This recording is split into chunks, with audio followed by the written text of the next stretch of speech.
All right. We are going to get started here. There are people piling in, so this is the typical tap dancing at the top of a webinar to give people time to log in. But no worries, everything's right. So just hold tight. Luke is already running in place, getting fired up. So I've got a good feeling about this one. But yeah, let's get her going. This is, and welcome to Thought Leader Masterclass Preview, Tableau Advanced Calculations. And so thank you all for joining from whatever part of the globe that you are dialing in from. My name is Adam. I have the pleasure to work with Luke as part of the team of Tessellation and Data Coach. We will love to, or would love to, see your questions as Luke gets going. There is a little Q&A module. You should be able to see that. So feel free to type questions in there. We're going to get to as many as we can. Often there are more questions than we have time to answer. So please don't be offended if we can't get to yours. We're going to get to as many as we can. There is a chat too. So feel free to take part in the chat. Have fun. Be respectful, of course. But if you have questions for Luke, better to use the Q&A module than the chat. And we might ask you guys some questions too. So be on the lookout for that. Why don't we, Adam?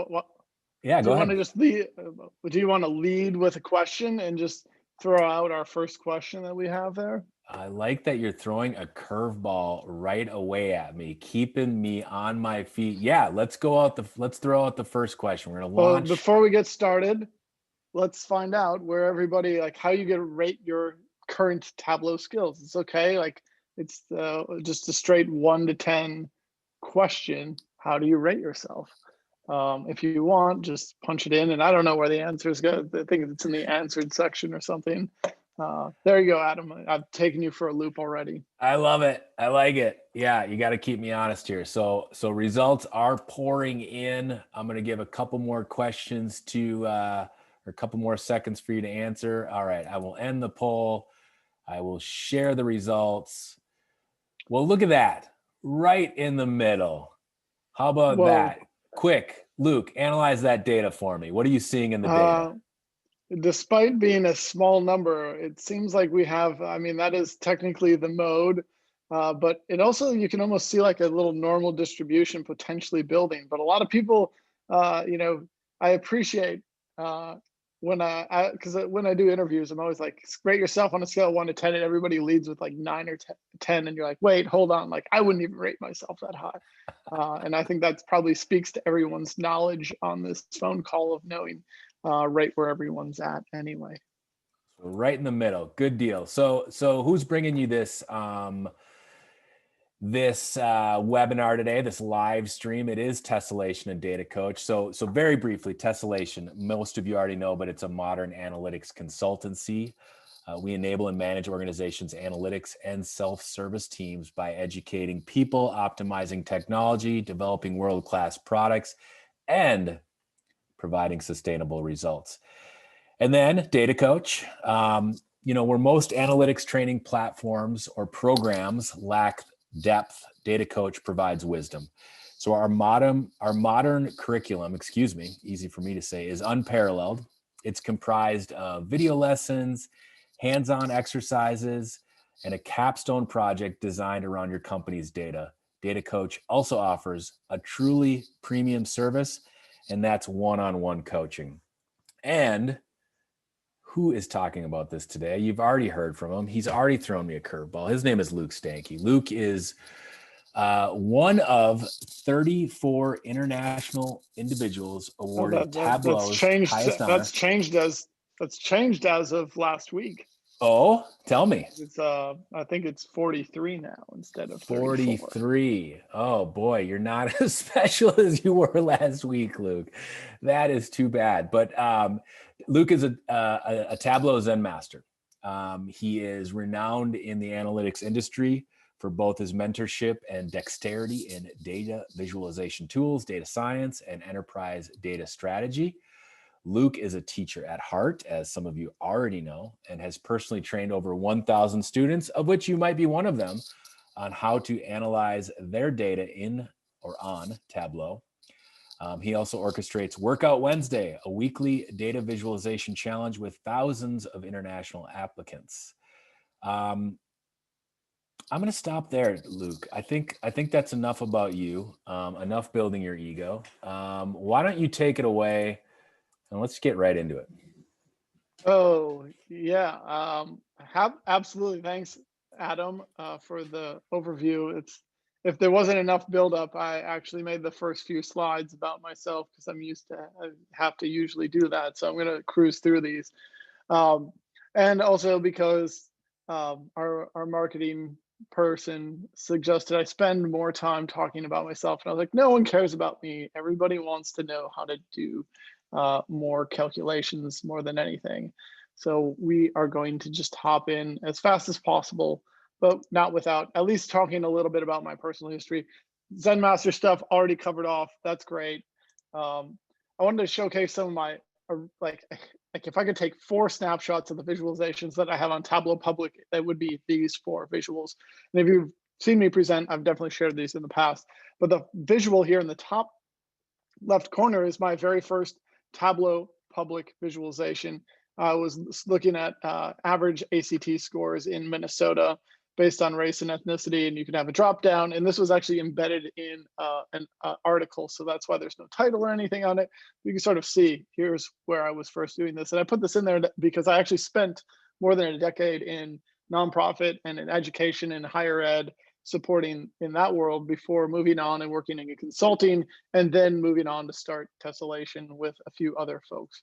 But you know, a lot of my background, by the way, wasn't in data visualization, it was data science. So I have this Minnesota Twins one, being in Minnesota, and having data science background. I used to StubHub, which sells tickets to these games, had an open API, and I would grab down the data and then make a heat map of each price and determine whether a ticket was, you know, a good value or a not a good value. So if I looked quickly at the map, I could tell you where tickets were a good value is actually red, where the price was hot versus the price was cold, or not a good price for me to buy tickets versus sell tickets. And I would actually use this because I was a season ticket holder to go and actually sell my tickets or buy my tickets for any given point. And then I spend a lot of time like just being more creative. So I have this curved, arced, stretched Stanky chart, and I spend a lot of time doing all these funky things. But in the last few years, I've brought it back to be more practical and focusing on tables, like you see here, just a dynamic table, and having to think through the processes for that. So that's my background. Again, this is all covered off. One last thing, Adam, is that I have a daughter, and I love to share photos because I don't ever get a chance to see anybody in person and share these. So here we are just hanging out this winter and a little bit in the summer. And I also get to call out that I made a climbing wall. It was the only thing that I've done not work related or not family related, and even though it was in the last like 6 months when it comes down to it. And I'm going to cover off some of the content, just some of the ideas from this advanced calculations course. It primarily covers how to build a really thoughtful calculation. It talks about table calculations and level of detail. So if you're looking at what is the theme of this course, it's on those 3 topics. There's, I guess, more than 80 videos, but we'll call it 80 videos. Apparently there's more than 20 case studies. We'll just call it 20. There's a bunch of hands-on practice, and the overall video content itself is 10 hours. If you layer in the practice, and if you as by design, maybe you watch it through and then you re-watch it in practice, it's going to take up a lot of time. And then wouldn't be without saying, we have a special discount code at the end of this, and it's only available for people who are attending this webinar right now. So if we look, there's like 166 of you. So if you're on, you'll have that code available. Anyway, let's just, enough of that. Let's talk about what we're going to build. And I have this really bad visualization, but it's the calculations that are going to be very important that we're going to start with. What I want to first start is talk about table calculations and how they can be useful. And in this visualization, we are looking at the total set. Okay, step back even further.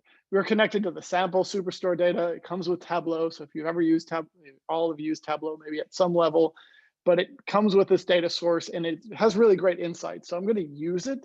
But what I'm going to look at here is how we can look at the change in rank year over year, specifically the most recent year of data versus the prior year. And we'll build this out. I know it looks very simplistic, but the math behind it takes a little bit of work and it takes a lot of practice with table calculations. So we'll do that. And then we'll expand that to create like a dynamic table here where we'll essentially be able to have pagination on a dashboard. And that's a classic, but it will lead up to us building a Trellis chart, which again, I shouldn't have put on a single parameter here, but we'll work towards building this in 3 parts so that all it has one sort of theme of table calculations. And once we get through that, I'll have a level of detail calculation focus, and then one maybe a little bit more advanced when it comes down to it. But I've connected to the sample Superstore data set here, and we are just going to build out this view. Let's start with something to like help interpret what we're looking at. I'm going to start by going to format and make my workbook, maybe like the worksheet text a little bit larger for you. So there we go. Let's just make it size 15. From here, I'm going to go find the subcategory. There's 17 subcategories in my data. So I could have a rank at any given time of 1 to 17. And by habit, everybody sort of uses one calculation to do the rank, and that is the rank unique or the rank calculation. But if you've ever used it and you've found it to be a little buggy on Tableau server, that's because it is. Like, it's not a perfectly developed calculation. It's gotten better over the years, but it tends to have a little hiccups when you're working with it in a nested sort of way. And we're going to showcase that in this view. Let's just go find order date, and we're going to put that out to show year. So we have year and we have subcategory out on our view. And I want to break down my values here by sales. So sales, if you're not in anything in like retail or you work in nonprofit, just think it as like counts of stuff. Don't even have to think of it as dollars. I'm not even going to put the dollar sign on it so that you don't have to see it. But if I were to sort of rank these values, we would generally use a table calculation, and you would use the drop down and use the quick table calculation.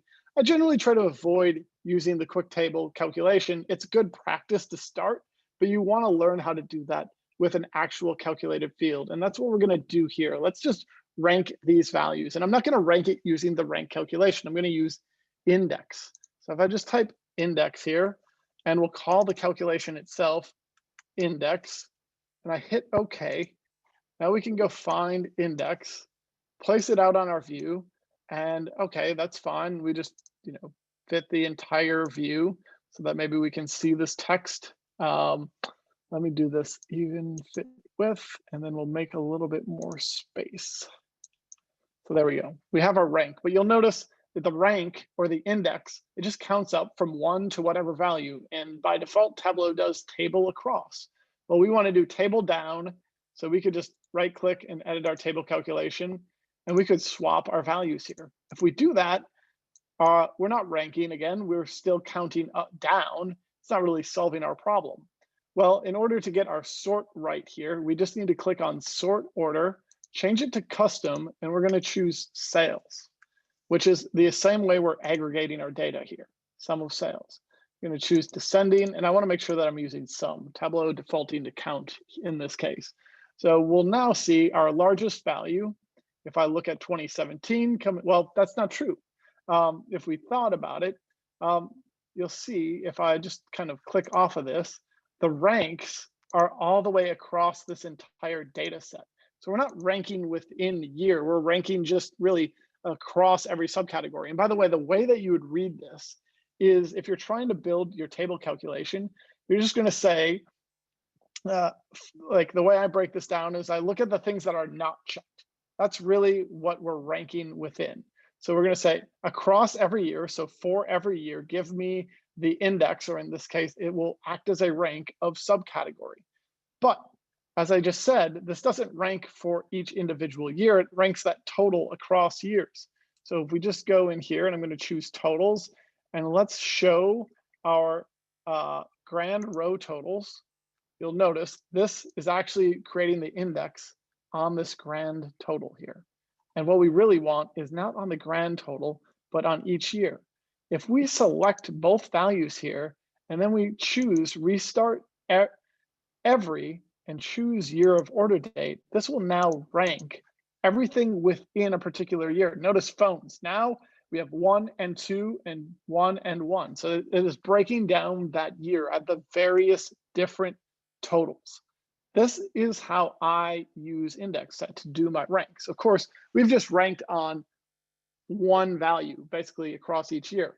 What if you wanted to have a static rank, just 2019 across all these values? How could you do that? Well, or sorry, 2020. If we want to just let's say to have the 2020 rank showing on all of these. Well, the way I would suggest doing this is not to try to play around with your table calculations, but is to actually build a calculation that you can use that functions to solve this problem. And I'm just going to write something very simple. I'm going to sort of break my own rules here. I'm going to call this sales 2020. And by breaking my own rules, I'm going to break it in the way that I use an if statement. I'm going to write sum to be my aggregation because I'm going to do a sum of sales. But inside my sum here, I'm going to use an if statement, and I'm going to use the year function. I'm just going to say year of order date. I'm breaking it in many ways because year of order date, I would normally use the date part calculation rather than year. And I'm also going to hard code this in here. I would almost never hard code a value. Instead, what I would do is use some sort of calculation to dynamically calculate the most recent year. But we'll save that for another time. I'm going to then, with my if statement, then I'm just going to say then sales, and I have the option to add an else statement, but I'm not. I'm just going to say end. By default here, this returns the else statement is null. So this is just going to roll up my 2020 sales. I'm just going to copy this calculation because I'm going to duplicate it for 2019 really quickly here. So I've got my 2020 calculation. I'm just going to really quickly do the same for 2019. And because I'm just copying that over, doing a quick change, right? Sales 2019, sales 2019. I'm going to hit OK. Let's do a rank here. Let's frankly, pull off that total. I don't like that it's there. Wasn't part of my original plan, but I decided to show this anyway last minute. So if I wanted to rank my index based on only 2020 values, I can now just use that calculation. So I go edit table calculation. And what I'm going to do is, let's just see what happens. Let's just go in here and choose 2019. And what we'll see is 2020. Yeah, that's not how I want to do this. And of course, when I try something on the fly here, it's not going to work exactly how I was hoping. But what you'll see is it's sort of a little funky here. Let's pull a year off of here, and that's going to be closer to what I want. Index breaks, and we have really broken it. I've never had an invalid. There we go.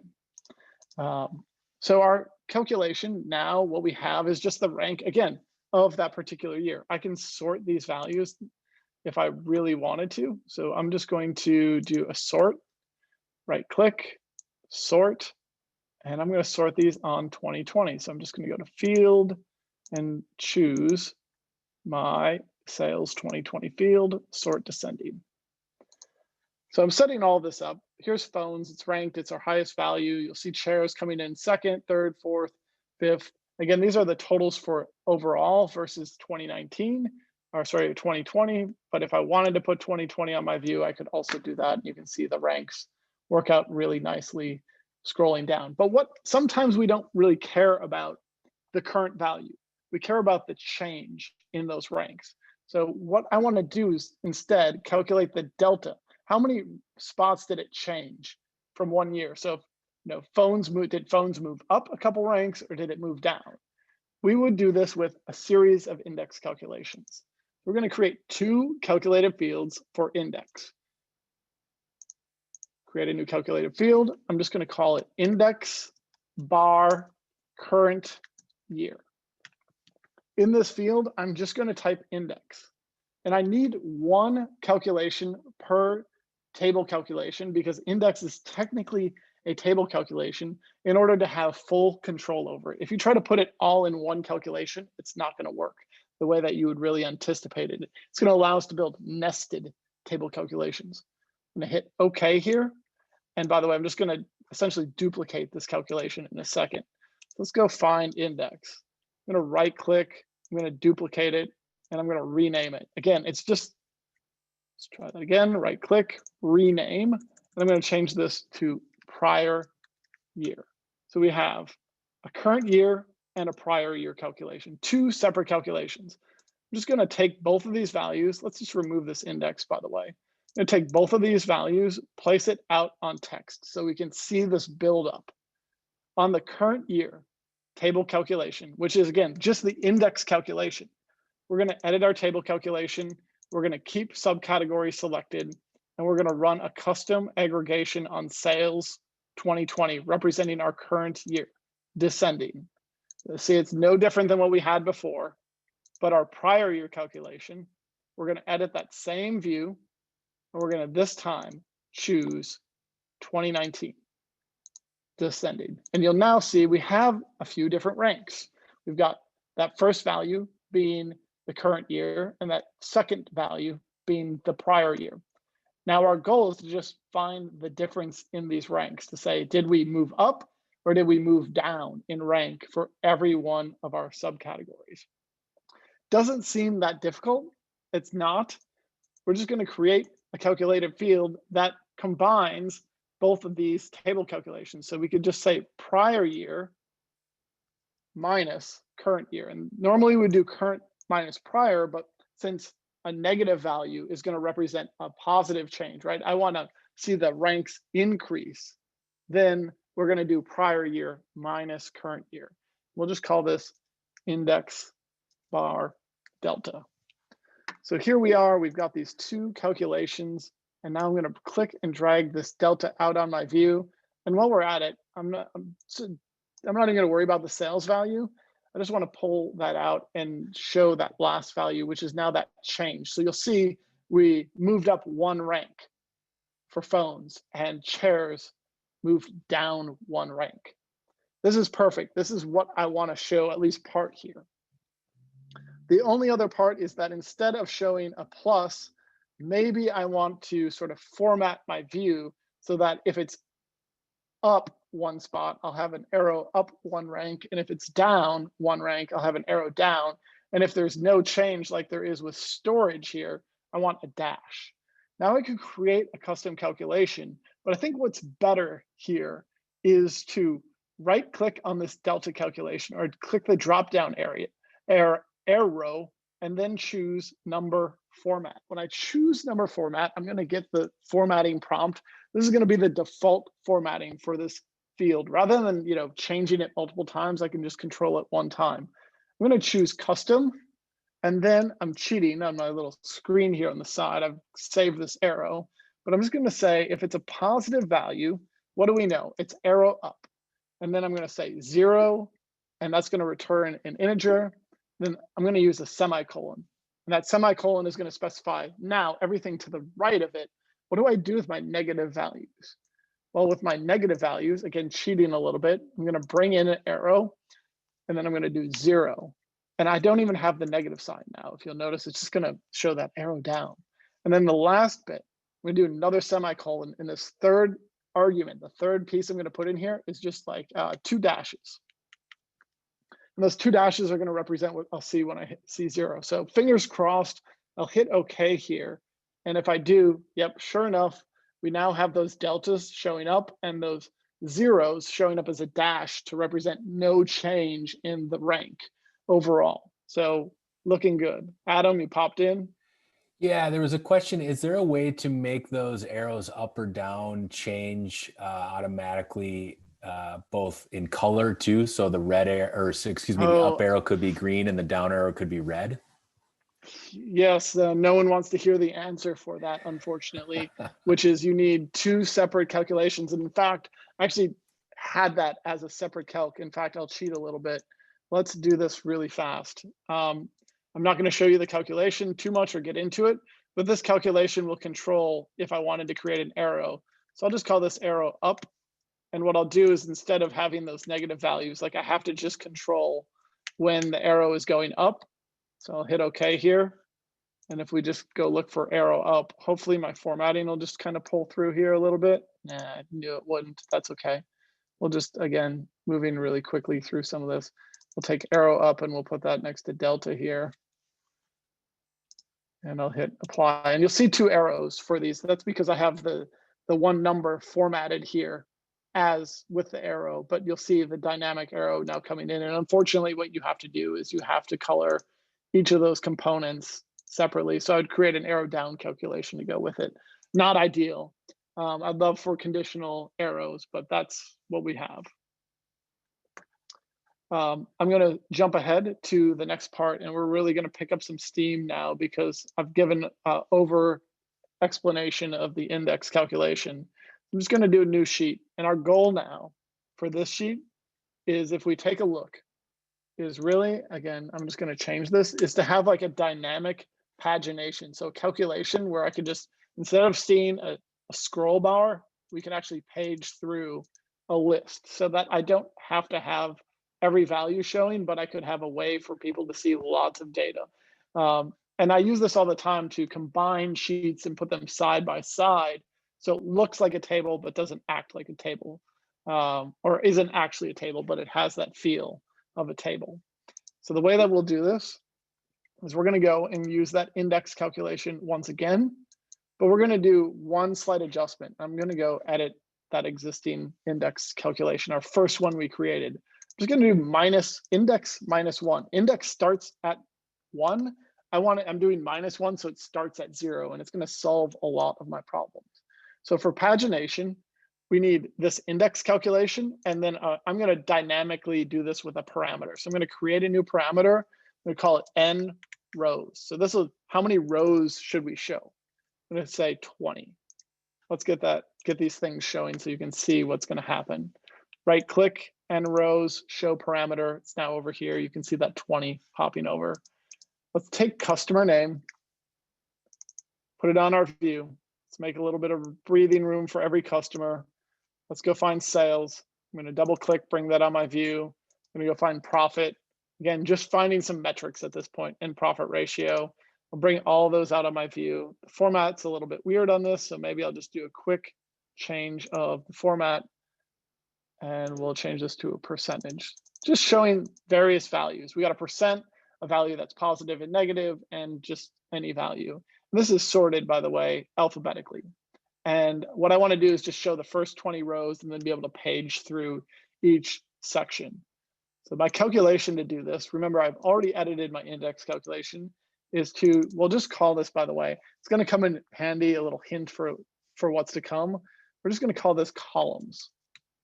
And I'm just going to do that index calculation, not the actual, not the calculation, but the field we created. So the index field, which is -1, modulo, and the modulo is probably my favorite operator, n rows. If you remember going back to like really early days of learning division, you didn't learn how to return a decimal. You returned the remainder of a value. So if I did, that's what this modulo returns, is the remainder. So if I have 20 here, and my index value is 21 modulo 20, I can do 21 divided by 20 is 1, remainder 1. So my value that returns from my modulo calculation is 1. That's the remainder, just as an aside of what it's going to do. If I just take that calculation, so let's go find columns, again, just aptly named for a future problem for us. I'll bring that out of my view. You'll see it just counts up to 20, starting from 0. So it really counts to 19 and then resets. It does that over and over and over. These are our row values, essentially, all the way through. I don't want this scrolling. My users, for whatever reason, don't want it. How do we get rid of that? With pagination. So calculation number 2 that we're going to create, I'm just going to call rows. Again, this is really, you'd call it page number, but I'm going to kind of cheat and use it twice over. And in this calculation, we're going to say that index field that we created minus our columns field. I'm going to put this all in parentheses, and then I'm going to do divided by n rows. And what this is going to do then is essentially give us a list of our first 20, our next 20, our next 20, our next 20. And oh, one more thing. Let's wrap this and add 1. This is a nice little addition. So I'm going to hit OK. So what does this look like? We've got columns, we've got rows. Well, here's what we get. We bring this out on our view, and you'll see now rows just returns 20 ones, the first page. Then we see the next set of 2, representing the second page, third page, all the way through. And what do we end up with? About 40 pages on this particular view. So now all we need to do is, we could just take rows. I'm going to bring it out onto detail here. I'm going to right click. I'm going to make this discrete, and then I'm going to bring it up to filters. I'm bringing it up to discrete because I can select a single page. And when I right click and show that filter, I can change my filter type over here on the right to a single value slider. And I also can customize and uncheck this all value. And what this does now is if we called this page number rather than rows, so it's just, right click and maybe I can edit this title. We could call this page number. If we put this as for our end user, this filter, they now have the ability to paginate through. Again, we don't need this columns in here. That's amazing. That's exactly what we would want to be able to do for our audience, is build this amazing, right? Imagine if I had a second sheet, if I duplicated this, and now instead I wanted to do like a bar chart next to it. Well, guess what we could do is we could put these in a container, right check and unshow that header, and then they'll be perfectly aligned next to each other so that if you want to scroll side by side, you'd be able to do that. Again, not going to cover all that. I actually have gone much further than I anticipated on that topic. So that sort of covers off pagination. Our third chart I want to show, and again, this is because I'm using one parameter, is I want to create this trellis. Small multiple is another name for it. I want to be able to show multiple charts at the same time. I want to be able to do a bar chart. And while I'm going to create this chart type, the bigger thing to focus in on is how we work with the level of detail on our view. So the level of detail being the number of dimensions and how that aggregates. Because this is a single sheet, and you're probably going, okay, but how did you center these labels and get bars and do that all with basically just 3 calculations? So it's not easy out of the box, Tableau, but it's something that we're going to explore in this webinar. So let's recreate this view. We're going to start by going to find columns. We're going to place columns out on columns. That's why I named it this. Change it to discrete. You'll just see 0 here for the time being. I'm going to go find rows.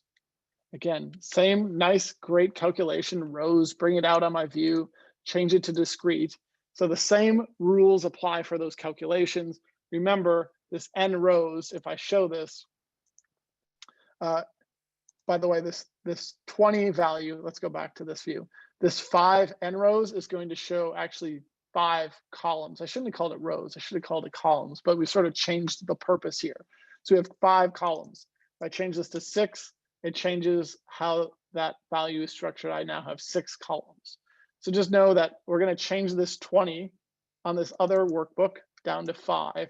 It changes this pagination, but it operates the same way here. We're going to have 5 instead of n rows. I'm just going to call this, let's change again. I guess we have to edit the title. We'll just call this n columns, just for the time being. Again, serving 2 purposes here. You'll notice columns has 0 and 1. That's because we have no level of detail on our view. With a table calculation, we need to specify that level of detail. We're going to go find subcategory. We worked with it just earlier. I'm going to place that out onto detail on the marks card here. I've got a bunch of little dots showing up, but we're still at 0 and 1. That's because this table calculation isn't using it to build out separate columns and rows to build this small multiple or trellis chart. So I just need to edit these table calculations. So just edit and just choose subcategory. I'm not going to worry about sorting it yet. Edit table calculation subcategory. We now have this really small multiples. Just, if we hover over each dot, it's alphabetical going across and then down, sort of like reading a book through all of these values. We want to change this chart type. What we want to show is sum of sales by year. And our first instinct is very simple here. Very, very simple. Let's just, on our view, double click on rows here and just type sum of sales. Seems nice and logical. We've got something that happened to my columns here. And then we can just type in here, year of order date. And we somehow have a small multiples chart that looks somewhat like what we're anticipating, changing my mark type to bar as well. But no one knows, like we've done this with one dimension. No one knows that this, without hovering, this is accessories. No one knows this bottom one is tables. There's no way to have that without a label. And what we want to do is add a label to this chart.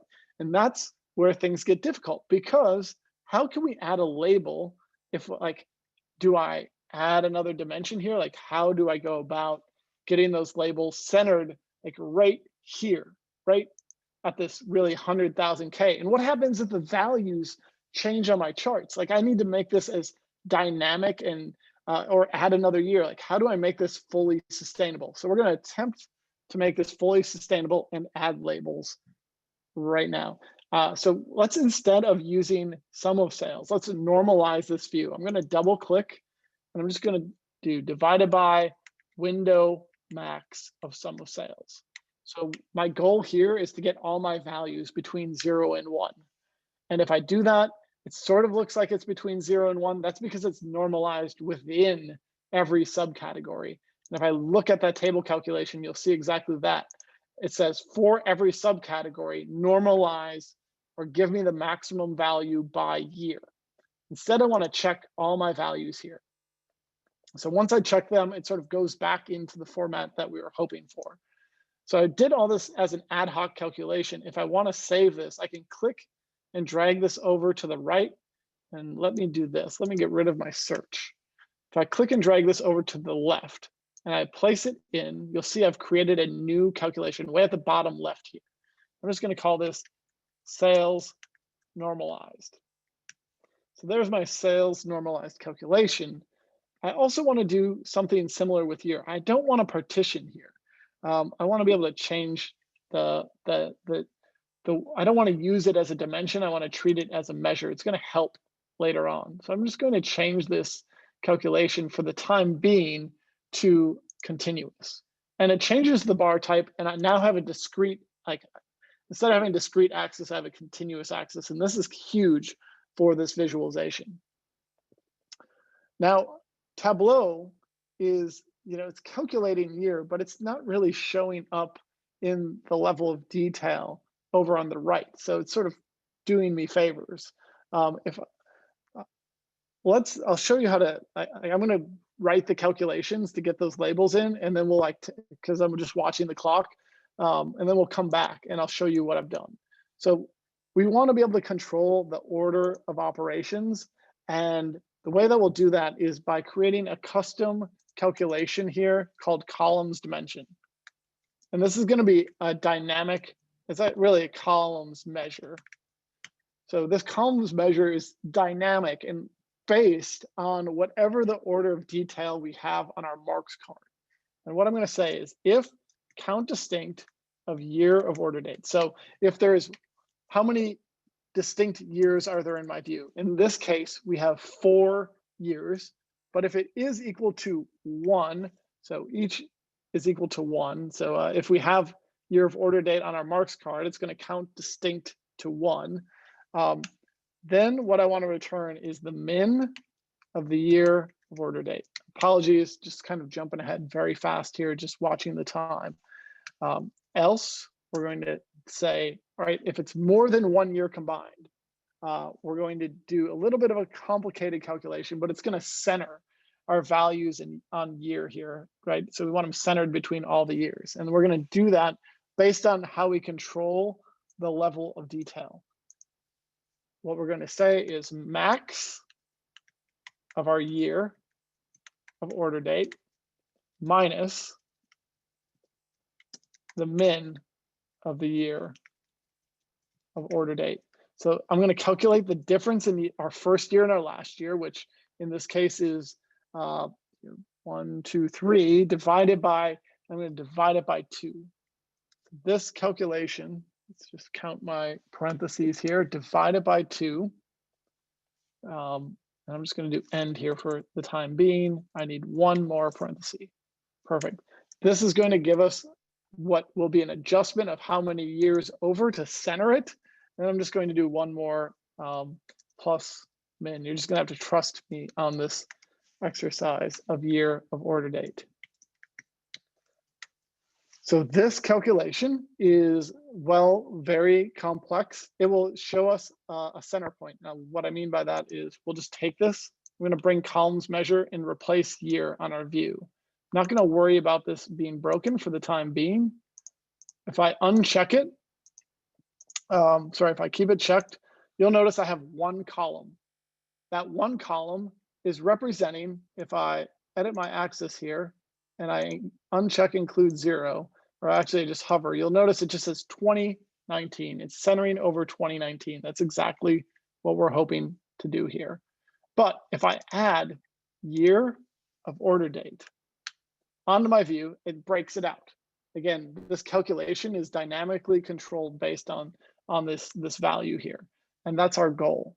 Our last calculation is just kind of renormalizing this sales normalized field.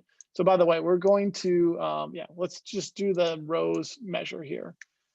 So we'll call it rows measure. Again, I estimated a little bit wrong in my timing for this section, but we're just going to copy and paste it in to show you what we have. But again, count distinct, and then we have that normalized calculation you'll see here. But if we have more than 1 year, we're going to just say 1.5. Doesn't really make sense. It's going to be kind of all unveiled here in a second. I'm just going to hit OK. Let's take rows measure and replace sales normalized. Oh no, all of our bars are the same height. What do? Back to our table calculation. We just need to say for all of our values, let's get those normalized. So we'll uncheck. We now have these all normalized. You'll see our biggest year of sales was in phones. The last piece here is if I duplicate this measure, so I'm going to hold down Control and duplicate, pull to the right, and we'll see that rows measure field come through. On the second marks card, I'm going to remove year. That creates this tall bar. I want to change my bar to text. Now I have a text label that's centered right between all of my years. If I go dual axis, synchronize, we now have a label that's sort of in the middle. We could just go take our year, our subcategory. We could place that out on text. So there's our labels. We could go find our sales for 2019. We could add it to text. We could add 2020 to text as well, because remember, a level of order detail, we have no filters, so we can sort of show these individual values. And we could also show that rank via the index. Let's just do the delta here. So we can put those all on our view. Don't worry about this coming through wrong right now. Let's just do some quick formatting. Just going to say 2020. Bring it up here. Let's shrink down all these values. This is like our secondary information. So we just shrink it down, and let's try that again. And then we just need to clean things up. So let's try Control Z. I'm going to bring subcategory up to the top. We're going to center this up. Our sales value is the most important value coming through. And then we're going to just kind of put in parentheses here our delta and our 2019 sales. Again, they're not perfect, but this is how I would set this up.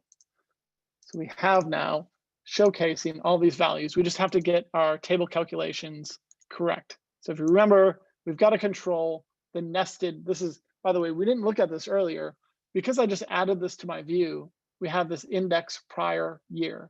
We just need to do the same thing that we did earlier. Subcategory, choose it, choose specific dimensions. This is prior year, so we want 2019. descending, we're going to go to this nested dropdown, choose current year, and we're going to say subcategory and choose custom and sales 2010, or sorry, 2020. Keep doing that. But if we look now, we now have those ranks showing up all the way through because we're not using a filter on the shelf. We're controlling that level of detail on our marks card. And then if I just uncheck and hide all of these labels, we sort of create this view. Back on this bar chart, we could just take sales, place a label, and we would have those labels as well. I want to jump ahead. I'm going to do one more before we open it up for questions. And I'm going to do a cohort analysis. So the cohort analysis primarily leverages level of detail calculations, but we will use also a table calculation. And I'm going to try to do this in, like, let's see, maybe under 5 calculations, maybe 6 calculations. So a cohort analysis, like this chart right here, primarily relies just on a handful of calculations. That is determining when someone's first quarter that they came into a cohort, and then how many quarters it has been since that first order. So here's our customers that came in Q1, 1/1/2017. How long have they been around and what's their cumulative sales? This is actually from a Workout Wednesday, and I thought, what a great way to go solve this problem, because it's very relevant for many audiences. So we're going to create a calculated field. We're just going to call this one quarter. We would want to take our order date field and truncate that, roll it back to the most recent quarter. So we're going to say date trunc quarter of order date. There's our first calculation. Very simple. This is going to give us the first day of whatever quarter that we start with. So it always is rolling it back to the most recent start of a quarter. There it is. There's our quarter field. The next calculation, we're going to use this calculation to determine the start date for every customer. And we're going to do that with a level of detail calculation. Level of detail calculations ignore the level of detail on our view. So it's going to ignore whatever shows up on our view. A lot more about that in the course itself. We'll just say first order. And we're just going to say for every customer, give me the minimum or first quarter of an order. That's it. There's our first order calculation. I can now take this calculation, bring it out on rows, and let's go exact date. And what you'll see, if I change this to a discrete field, is it shows exactly that. It's the first value, the first of every quarter. And you can change your dates, by the way, so that it's customized to whatever level of detail you need. My next calculation, which really could be my last, frankly, if I don't need to do a ton to go above and beyond, is quarters since first order. So here we could just do a simple calculation of date diff. And with date diff, we just need to specify 2 dates and count the difference. So we're just going to say all lowercase quarter, and then we need the start date, which in this case is first order, and then another argument, which is our quarters field. So what is the quarter that we're rolling that through? So this is quarter since first order, calculating that difference. First value goes first, last end value goes last, and that'll give you a positive value. We just bring this out to columns, right click, and change this to dimension, and then also to discrete. And now you have those boxes. Almost done. We could just take sales, frankly, drag that over to text, and we have it filled in. The one challenge we have are some blank values. If you're looking to fill those in, you could do a few calculations to fill them in. So let's try this. The way I'm going to fill this in is, you'll notice to the left and to the right of these blanks, there's values. And this calculation won't work in all cases that say if you're like missing values for any current quarter, but it'll be close enough. So I'm just going to say, first, if it's sort of like, let's just try to problem solve through this. We'll just say, first, to fill in those blanks, and one way that you would try normally is you'd use this lookup function. So I could just, actually, I'm gonna skip this. I would love to add color and take it another step, but I do want to leave a little bit of time for like the final thing to kind of cover off, which is our last view here, which is this correlation matrix. I think I've come across this so many times, and there's been so many asks of, Luke, how do I build a correlation matrix? There's a calculation in here called correlation. So if you if I wanted to do a cross correlation between what's a basket analysis or compare groups, I can't compare subcategory to subcategory because they're all they're all the same value here. It matches 1 for 1. What if I wanted to compare, how does sales for accessories compare to sales for art in any given order?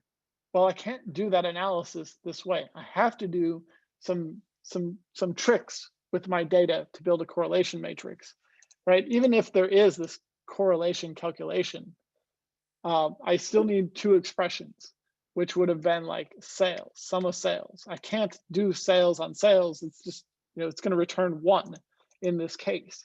So I need to somehow bring in the data 2 times.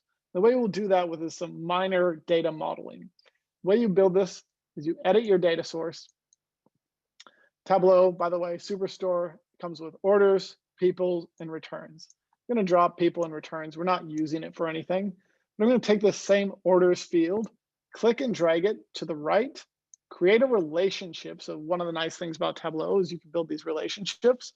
And technically, we could create a relationship of 1-to-1 and go to the lowest level, but it'll run a little bit slower than I want. So we're going to join, and we're going to do an analysis at the order level. So what is the average sales at the order level for each of these subcategories? So we're just going to say order ID is equal to order ID. Let's find it, order ID to order ID. This is going to join our data together at the order level. So there's a multi-level analysis going on here. But once we have order to order, what we'll see is we have 2 tables with subcategory. Now I could take subcategory from orders, which is already on my view, and combine it with subcategories of order 1. And now you'll see that fills out this entire matrix. It's a many-to-many join. It's brought in lots of data. And I could create this correlation across these 2. So I could go create a calculated field, and we can use correlation. It takes 2 inputs. And what I'm going to do is I'm going to use a rare use of the include function. Include, and what do I want to include? I want to include the order ID and then the subcategory. So it's going to roll up all the data to the order ID subcategory level with the include, but I want the sum of sales. And I'm going, yep, that's right. And I'm going to do comma, and then I'm going to repeat include order ID for that second data type, sum of sales for that second connection. Now this is going to do essentially, even though it's 2 data sources, we're going to be able to look at both of them combined here. Forgot a curly brace and another curly brace. So this will allow us to do a cross-category comparison of sales. How does one subcategory compare to another on a particular order? Let's just call this correlation. There we go. I'll hit OK. Now let's go find our correlation matrix and place this out on color, and then also place it out on label. So yeah, let's do that. Back on label, and let's change our mark type to a square. There we go. We've created this correlation matrix, but you'll notice that these values, which rightfully so, will be mirrored. So if I looked at the relationship between accessories and appliances, it's the same correlation as accessories on the top to appliances on the row. So it's sort of mirrored. If you only want half of the values to show, we're just going to create a very simple filter. We're just going to say subcategory is less than or equal to subcategory of orders. In fact, I'm going to just call this subcategory bar TF, true, false. I'm going to hit apply. I'm going to go find this field and place it on filters. I'm going to hit OK.